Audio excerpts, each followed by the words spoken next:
Matt Williamson's NFC power rankings to start the 2022 NFL season, 16 through number 1 in the NFC as Matt Williamson sees it after preseason before week number 1. Coming up on today's Peacock and Williamson. NFL analyst Brian Peacock and former NFL scout Matt Williamson bring you expert NFL analysis every day in less than 30 minutes. Get an inside look into the NFL on the field and in the front office.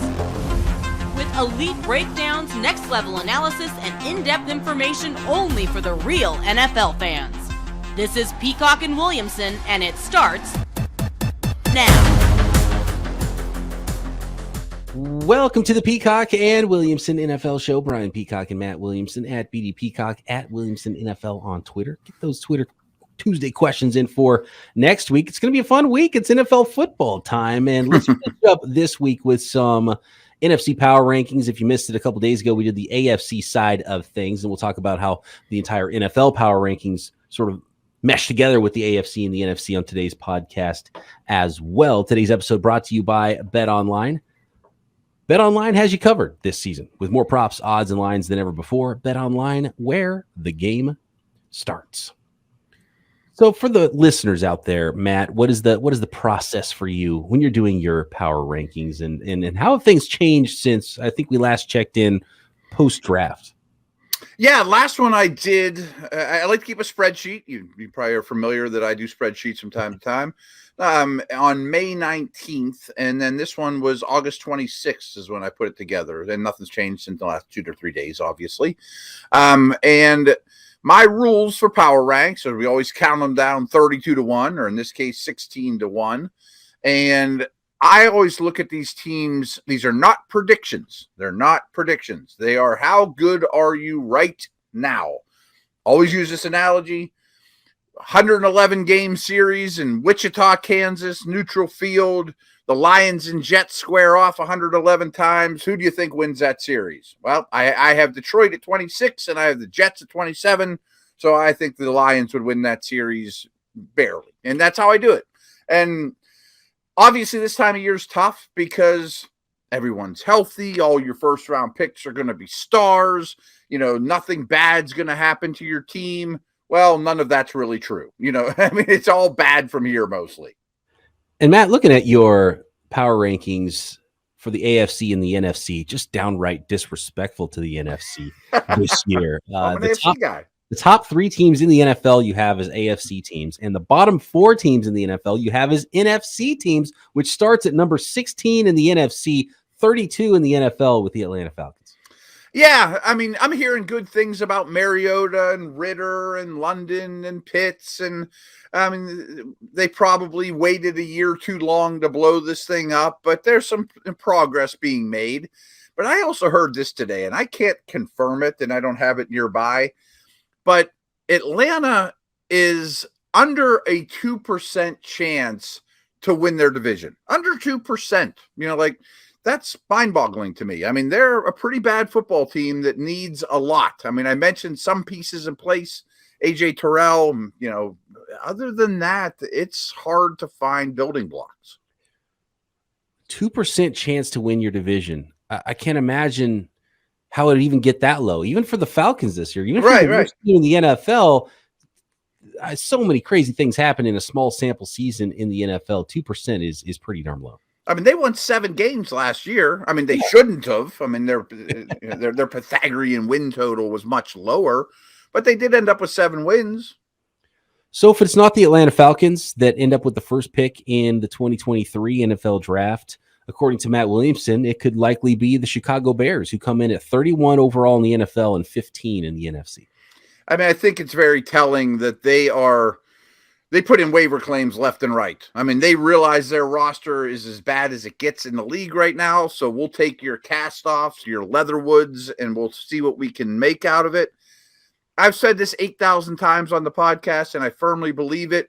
Bears fans, you just have to weather the storm for this year. Mr. Fields, you need to just weather the storm for 1 year because this time next year, there will be optimism around the team. I'm not saying they're going from worst to first next year, but they have a ridiculous amount of cap space. I think they're going to pick very early. you may have Will Anderson and, your 5 favorite free agents, and all of a sudden you're like, whoa, we're back. But it's going to be a long year. That doesn't sound terrible. If you right. Chicago Bears, even if you lose a lot of games, and to be honest with you, if Justin Fields is just average, an average NFL quarterback here, that's a huge win, because he might not get that much help. And just look like you belong is really important for Justin Fields and the Chicago Bears. And $100 million in cap space. They did claim Amir Smith-Marset as well, who was waived from the Minnesota Vikings, one of those many 2021 draft picks from the Vikings that did not make this roster, and a nice little pickup for the Bears too. So find out who the players are, find out who the foundational pieces are, and then add a bunch more in the offseason. And if your quarterback is for real, that could turn around pretty quickly. Yeah. And which leads us to this next team, the Giants. Well, I think the Giants would love if they had Justin Fields, I don't think they have that guy, but they have a pair of tackles, that's something, guys like Barkley and Shepard and Golladay probably aren't in your long-term mix, so you're looking for foundational players. And how good would Jones have to be to even, let's say the Giants have a top 7 pick, and Jones, does he have any chance to keep his job? He does. He would have to do quite a bit, I think, to win over the new regime there. And then he would have to play so well that you wouldn't even try to a high-level competition for him next year. And different than the Chicago Bears, the Giants are kind of in the opposite situation, where they've got some playmakers on offense. Offensive line is looking much better than Chicago's with their young quarterback, but they don't have the young quarterback to plug in there yet. So which is harder to find, the build around the quarterback or the actual quarterback itself for those two rebuilds going forward? They may have edge rushers in New York. Wan'Dale Robinson could be a foundational piece. Like, the Bears would like to have Wan'Dale Robinson, and they also have a lot of cap space next year too. So I don't know that the most important piece is available, and I don't hate Jones. I just have a hard time envisioning a scenario where they're as bad as I think they're going to be, and that they keep him as the starter. I think Ritter has a better chance to be a starter than Jones next year. Yes, yeah, on the same team. It would be hard for me to imagine that they don't pick in the top 10.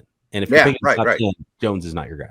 Right. And his contract's up. That's why it's what's different about Fields or Ritter, So that is the New York Giants at 30, number 14 in the NFC. And continuing on that theme, the bottom 4 teams in the NFL, according to Matt Williamson, coming into the 2022 season, the Seattle Seahawks at 29 in the NFL and 13 in the NFC. And I bet Pete Carroll coaxes a win or two out of this team that he shouldn't. But there aren't many rosters that are nearly this bad. And this is their rebuild year. They drafted 2 tackles. They're going to play them. They drafted 2 corners. They drafted 2 edge guys. If they hit on half of those guys, they'll be in pretty good shape.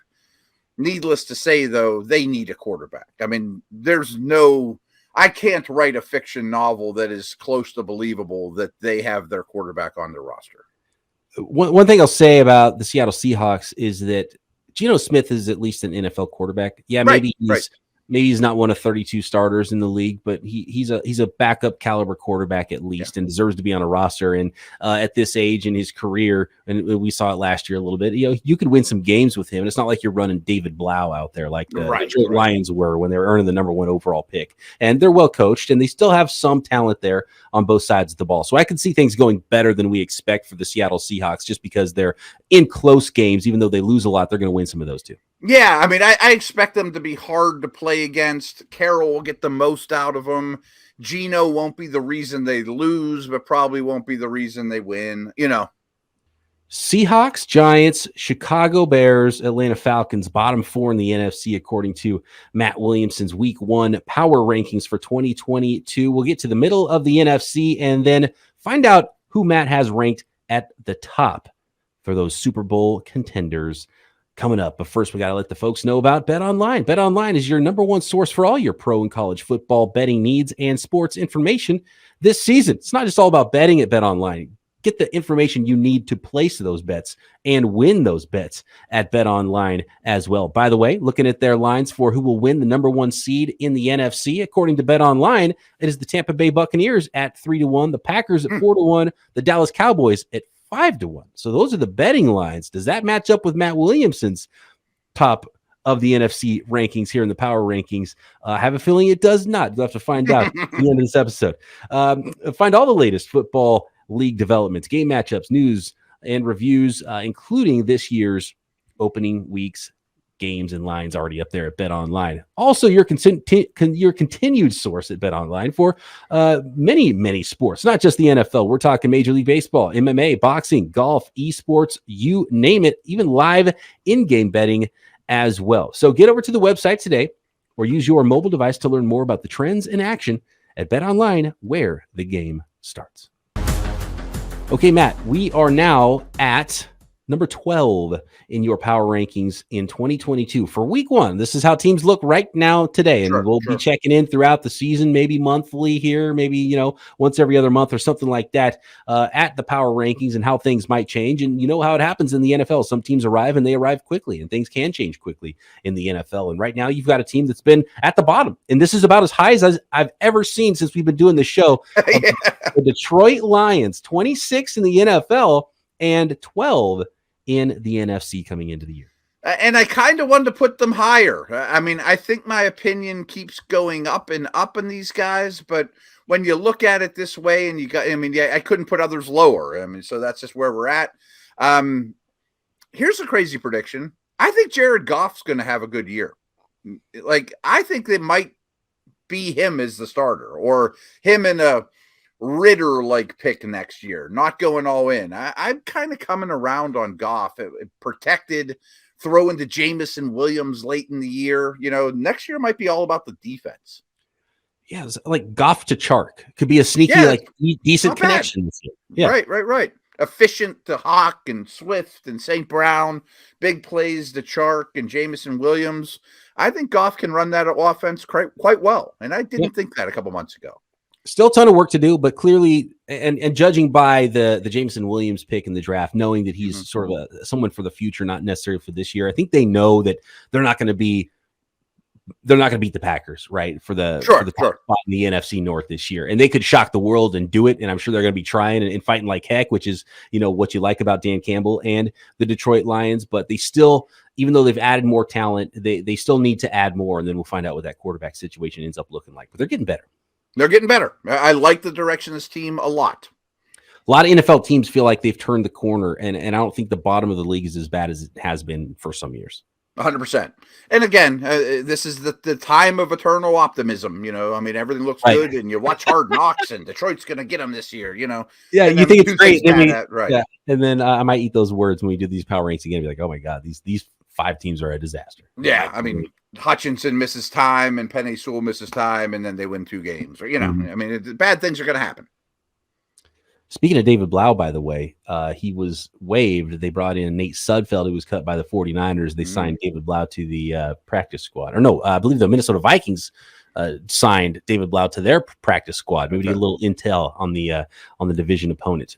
Next on the list, though, is not in the NFC North. That is in the NFC East. The Washington Commanders coming in at 24 overall in the NFL and number 11 in the NFC.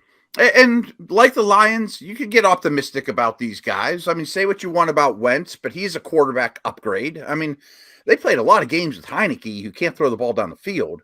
They have a good line. I like their skill guys. Their D-line could be the best in the league. I mean, that's possible. But they don't win many games. Yeah, Washington, I think we were a little bit ahead of the curve last year, expected more from them. And then now this year, it's like, okay, pump the brakes. Now you got to show me, because now I don't believe anymore. Yeah, exactly. I mean, prove it to me again. I mean, I like what you have here on paper, but is Wentz a winner? Is this organization a winner? I don't know. Actually, the next team has that same conversation. Yeah, the next team could go. This is maybe the most volatile team in the NFC with the Carolina Panthers. Yeah. You have them at 21 overall in the NFL, number 10 in the NFC. So, you don't have them projected as a playoff team, but if at the end of the year, the Carolina Panthers are in the playoffs, I wouldn't be all that shocked. I don't think they have that difficult of a path to get there in the NFC. I think it's a huge upgrade, even though, Baker Mayfield has his warts. I think a revenge tour for Baker Mayfield could really help the Carolina Panthers, and really quarterback was the biggest thing holding them down. And they've got weapons on offense, running game, in the passing game, and they've got pieces on defense too. So this could be this could be the most improved team in the NFL this year. But again, you kind of need to see it. Yeah, and we've said for years, you've always talked about their good young defense. I believe that. I think this was the worst offense in football last year, and almost every number bears it out. Sam Darnold was horrendous. Their O-line was horrendous. They're going to have 3 or 4 new starters on the line, and Baker's an NFL quarterback. Is that enough to get you 9 wins, maybe even 10, and sneak into the playoffs? Absolutely could. Or McCaffrey gets hurt again, rules fired in week 4. Like that can happen too. What's the over-under for games McCaffrey plays this year? He's my first pick overall in fantasy. Oh, okay. So you're just swinging for the fences because his per game production is off the chart. So if he is healthy, then he's the best player that you could have on your fantasy football roster. I don't trust it, though. I have the second pick in the draft coming up. I know Taylor's going 1, and I'm tossing and turning at night trying to figure out this weekend if I'm going to draft McCaffrey 2 or if I'm going to draft Justin Jefferson. And I know Justin Jefferson is the safe pick, but wide receiver is a lot easier to find later on. Okay. And this is a family show, so I'm not going to say what Adam Levitan says about people that don't pick McCaffrey, but remind me to tell it to you after we hit the record button off. So I want the second pick in draft. I'll take McCaffrey or Taylor, whoever I'll be glad. I'd love to have number 2. I think a good way to put it is you're not trying to finish second, right? Right. I mean, we're hitting home runs here, man.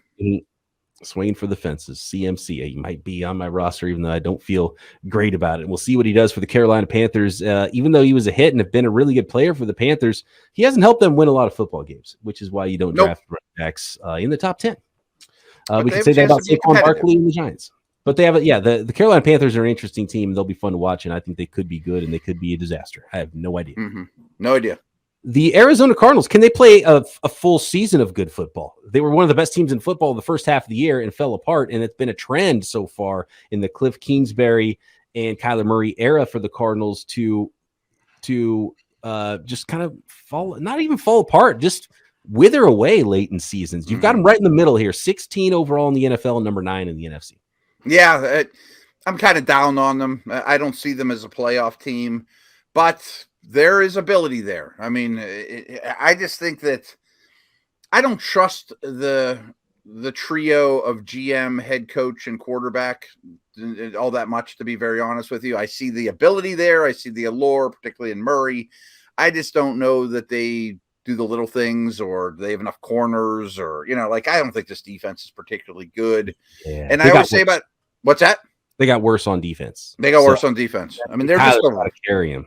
They're a rare combination of small and old. Yeah. I mean, and you wonder why you wear down late in the season, That's true. Yeah, I didn't think about that.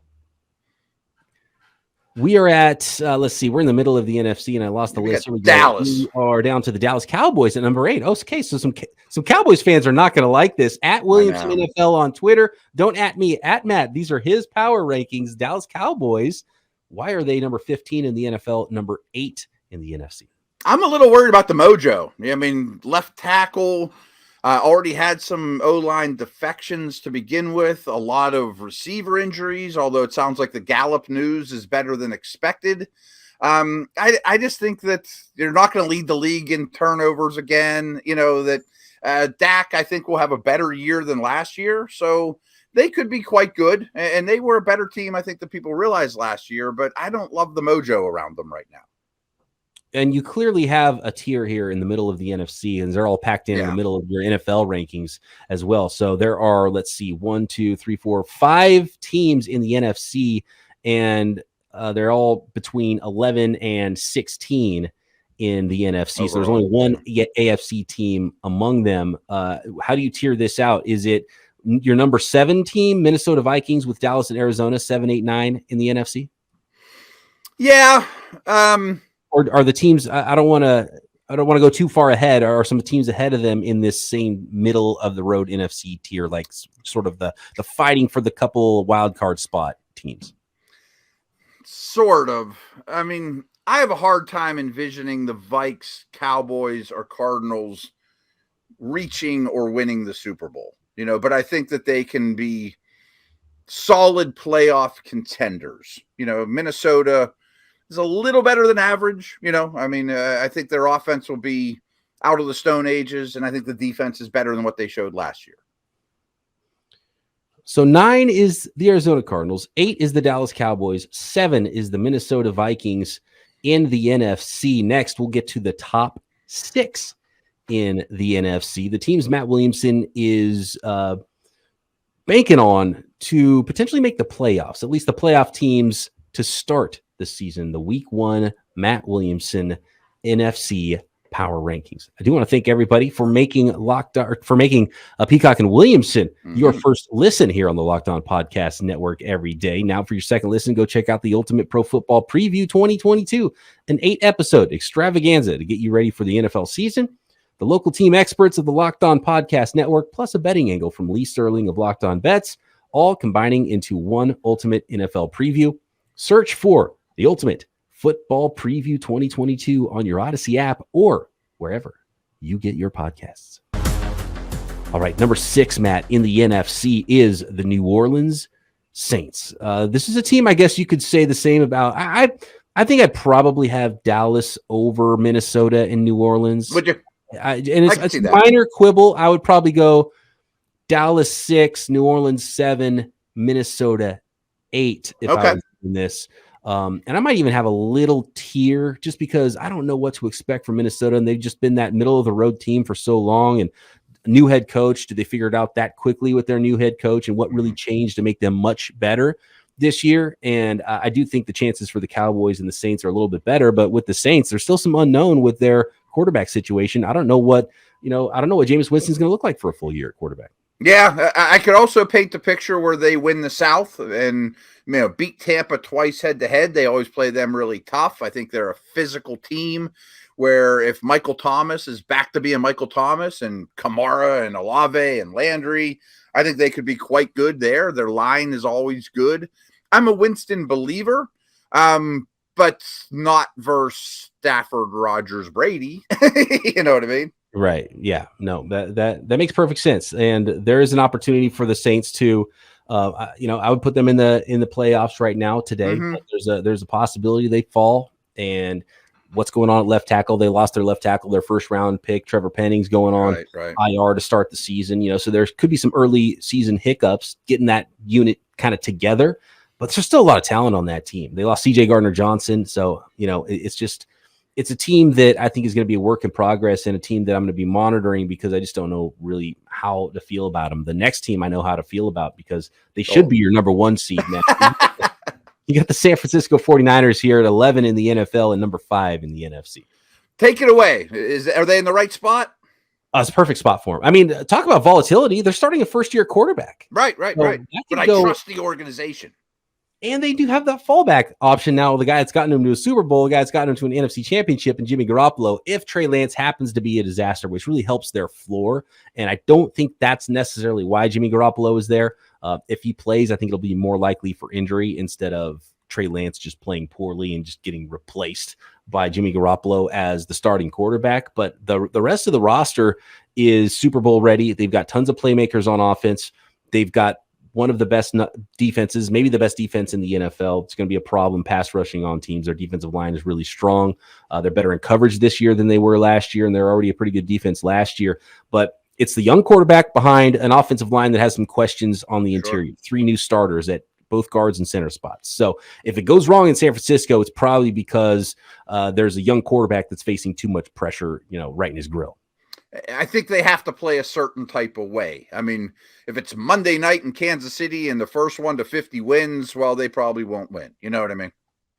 And it's hard, as good as the 49ers roster is and as well coached as they are, it's hard to say, hey, first-time quarterback, we have no idea what this guy's going to look like. They're going to go win the division against the team that just won the Super Bowl. So that is tough to say. So I think you have them in the right spot here. Okay. And then it looks like you have a clear tier at the top with the top 4 teams right in a row. You've got 3 AFC teams, the Bills, the Chiefs, and the Chargers at 1, 2, 3, and then 4 NFC teams all the way down to number 7. And that 4th team in the NFC is the Philadelphia Eagles, who continue to get stronger, adding C.J. Gardner-Johnson now on defense. And this team's clearly going for it. And similar to the 49ers, how well their quarterback plays is how well they're going to finish. Yeah, and I'm sure everyone can figure out who those 4 teams are. There's one from each respective NFC division. Pretty much who everyone thinks will win those divisions.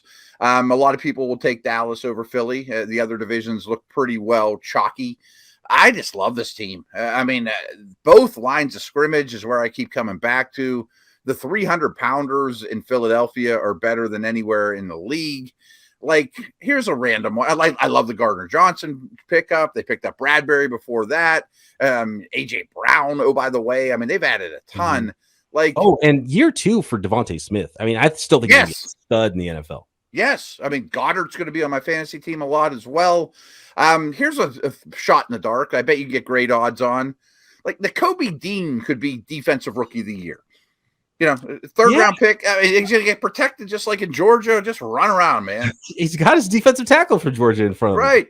And that's one of the things with this team is, and Nakobe Dean fell in the draft. It's like, injury problems. It's like, well, he's ready to play. So I don't know how bad that injury problem was for him. And by the way, maybe he won't have a long career, but he might have a really good rookie year. He might have a good short career. Right. Philadelphia Eagles, by the one to get the 1 seed in the NFC, 12-1 odds. So interesting. Okay. It could happen. Not terrible betting odds. If you think they're going to be one of the division champions, then that's not bad odds at all to be the number 1 seed in the AFC. Or in the NFC. They're a better team right now on paper than I thought the Tennessee Titans were going into last year, and they were the 1 seed. Yeah, good point. Green Bay Packers coming in at number 3. Yeah. These 3 teams, everyone knows who they're going to be. One of them I think is going to fall off. And I don't know who.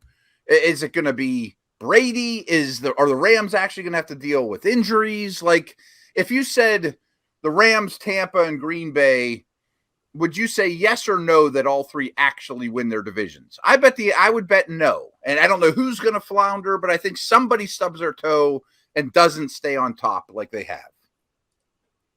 And I don't even know which one's going to be. I can't see the Packers not winning their division. I know. That's the one that I think is just, even if they only win 10 games and they're not, a 13-win team again, Rodgers is going to find someone to catch the football, even though Devontae Adams isn't there. And it might hurt him a little bit, but their defense is better than it was last year. Defense is great. So the Packers are going to be good, and they're going to be, even if they don't play amazing, they're going to win that division. So that I have no question in, which is why I might even just put them at number 1. Really? Yeah. I think they're a good bet this year because of that. And Tampa Bay, some age, some injury, get a little worried there. And you mentioned it with the Rams. I think they just have some more competition in their division. And, one injury, Stafford's already got a bad arm coming into the year. So I think it's a lot easier to see how they wouldn't win their division than probably both Tampa and Green Bay. And I'd probably put it, if I had to bet on who wins their division, I'd go Green Bay, Tampa, then the Rams. Okay. Even though I don't think those teams are necessarily better than the Rams. And so for those of you who are wondering, so this is how Matt has the top 3. Rams number 1 in the NFC, Tampa number 2 in the NFC, and Green Bay number 3 in the NFC. So how did you break up that cluster? I really felt like I just had to shove them all together. Because they're very similar. They have sustained success, strong coaches, strong quarterbacks, Super Bowl champ in that group. 2 of the best quarterbacks I've ever seen, back-to-back MVPs. The accolades you can throw around, the best defensive player in the world, the accolades you can throw around for those 3 teams are really, really strong. And this is no science or scouting. I just think one of the 3 doesn't live up to it. It just seems like they've sustained success so long, they're due to slip. Someone's going to slip in the NFC. Who's it going to be? Those are the NFC power rankings, according to Matt Williamson, going into week 1 of the NFL season. Let me just run them down real quick for those who forgot the order. Starting at number 1 in the NFC, we've got the LA Rams. 2 is Tampa Bay Buccaneers. Then the Green Bay Packers at 3. Philadelphia Eagles 4. San Francisco 49ers 5. New Orleans Saints 6. The Minnesota Vikings are 7. The Dallas Cowboys 8. Arizona Cardinals 9. Carolina Panthers 10. Washington Commanders 11. Detroit Lions 12. Seattle Seahawks 13, New York Giants 14, Chicago Bears 15, and at the bottom of the list, it is the Atlanta Falcons 32 in the NFL, 16 in the NFC. At Williamson NFL, if you don't like those, find him on Twitter and let him know. Do not at me about it, but if you want to say hi, I'm at BD Peacock on Twitter. Thanks everybody for making Peacock and Williamson your first listen. We'll talk to you next week. Have a great Labor Day weekend.